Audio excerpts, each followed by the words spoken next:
আলাইকুম বন্ধুরা, আপনারা কেমন আছেন? আশা করছি ভালো আছেন। তো আমি এই যে ফার্ম থেকে ব্লগটা স্টার্ট করছি।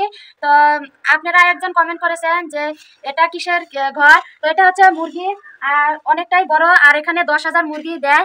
আর আমাদের মুরগি নিয়ে গেছে হলো 20-25 দিন হলো নিয়ে গেছে।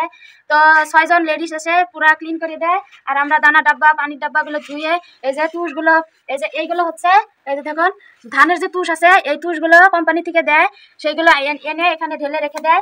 আর আমরা সরিয়ে দেই, সরিয়ে দিয়ে এই যে দেখুন সিলিংটা লাগানো হয়েছে। আর এই যে রুলিং, এই রুলিং এর ভিতরে ছোট ছোট বাচ্চা ডিম থেকে ফুটিয়ে আমাদেরকে দেয়। 10,000 বাচ্চা দিবে, আর আমরা 2.5 কেজি 3 কেজি করে বানিয়ে কোম্পানিকে দিয়ে দিব। তো বন্ধুরা, এই যে এই রুলিং গুলো দেখানো হচ্ছে। রুলিং গুলো আছে 13টা রুলিং। 13টা রুলিং এর ভিতরে ছোট ছোট বাচ্চা দিবে, যে এইটুকুনি। তো সেই দেখুন মা ছাড়া বাচ্চাগুলো আমরা 2.5 কেজি 3 কেজি করে বড় বানিয়ে আমরা দিয়ে দিব কোম্পানিকে। কোম্পানি এসে এখান থেকে নিয়ে যাবে।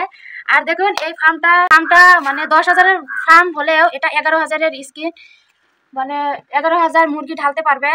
তো আর এই যে দেখুন লাইটগুলো দেওয়া হচ্ছে। এই লাইটগুলো দিলে কি হয়, বাচ্চার মাঝে, মুরগির বাচ্চার যে মাঝে উষুম দেয়, সেই উষুমটা তো আমরা দিতে পারবো না। তো এই লাইটগুলো দিবে। এই ছোট ছোট বাল্ব, 100 ওয়াট, 500 ওয়াট, 1000 ওয়াটের লাল বাল্বগুলো দিয়ে আমরা মানে মুরগিটাকে হিট রাখবো, সেই জন্য এই সিলিংটা দেওয়া হয়। তো বাচ্চা থাকলে মানে ছোট ছোট ডাব্বার মধ্যে জল দেওয়া হয়, আর এগুলো বড় হলে দেওয়া হয়। আর ছোট বাচ্চার দানার ডাব্বা, পানির ডাব্বা আলাদা। আর এগুলো হচ্ছে বড় মুরগি যখন বড় হবে সেই সময় এই যে এইগুলোতে দেওয়া হবে। আর এই জল তো অটোমেটিক বের হয়, এই যে এখান থেকে বের হয়। তো বন্ধুরা, ফার্মের আরো কি কি জানতে হলে অবশ্যই কমেন্ট করবেন, আর আমি আপনাদেরকে কমেন্টের রিপ্লাই দিব। অনেকজনে ভাবে যে আমরা থাকি কোথায়। তো এই যে দেখতে পাচ্ছেন এটা ফার্ম, আর ফার্মের এক সাইডে আমাদের রুম। এই যে দেখুন রুম ভাড়া দিতে হয় না, রুম ভাড়া ফ্রি। আর করার যে গ্যাস, সেটা আমাদেরকে ফ্রি।